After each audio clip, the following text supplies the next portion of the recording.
তুমি যতই ভালো ক্যান্ডিডেট হও না কেন, একটা খারাপ রেজিউমে কখনো তোমাকে এইচআর এর অফিস অব্দি যেতেই দেবে না।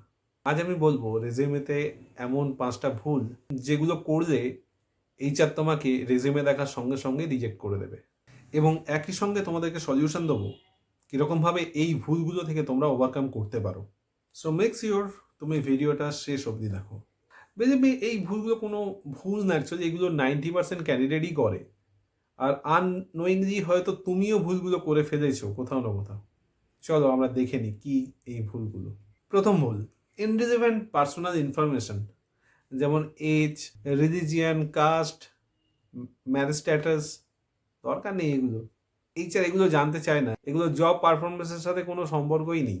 4টে জিনিস দরকার পড়ে: নাম, ফোন নাম্বার, ইমেল আইডি আর লোকেশন। জাস্ট মেক ইট সিম্পল, যত সিম্পল রাখবে ততই ভালো। একটা ছোট স্পেলিং মিস্টেক এইচআর এর কাছে বড় সড়ো ভাই রেড ফ্ল্যাগ। সলিউশন কি? প্রোফাইল বা রেজিউমে যখন তুমি বানাচ্ছ তখন গ্রামারলি বলে একটা সফটওয়্যার হয়, ওটাকে ইউজ করো, অনেকটা বেটার হবে। মনে রাখবে তোমার রেজিউমে কিন্তু তোমার ফার্স্ট ইমপ্রেশন। আনক্লিয়ার অবজেক্টিভ, যেমন I want a job in a reputed company, অনেক সিভিতে এরকম লেখা থাকে, এরকম টাইপের কাইন্ডলি দিও না। তার জায়গায় এরকমভাবে লিখতে পারো, looking for a sales executive position where I can utilize my communication skill to business growth. Long paragraph আমরা এইচআররা না সত্যি স্কিপ করে দিন, পড়ি না, এত সময় নেই এত পড়ার।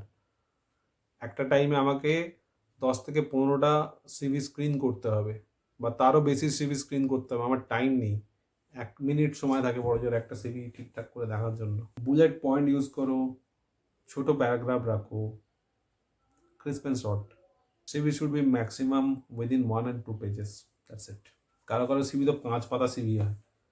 দরকার নেই ভাই 5 পাতা সিভি। 5 পাতা সিভি আমরা এত দেখি না, পড়ি না। হয়তো দেখা যাবে 5 পাতা সিভি যদি আমি প্রপার চেক করি, অর্ধেক জায়গায় দেখা যাবে এক্সপিরিয়েন্স সার্টিফিকেট নেই। যেটুকুনি তোমার আছে, যেটুকুনি রেলিভেন্ট, সেইটুকুনি দাও না, সেটাই অনেক।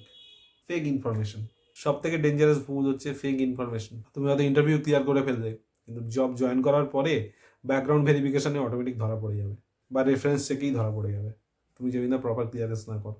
রেজিউমে তোমার পার্সোনাল মার্কেটিং টুল, নিজেকে নিজেকে মার্কেট করছো, তো রেজিউমে তো তোমার সম্পর্কে সব কিছু অথেন্টিক হবে, আর সেটা আই ক্যাচিং হবে। সো এই ছোটো ভুলগুলোকে একটু চেঞ্জেস করো।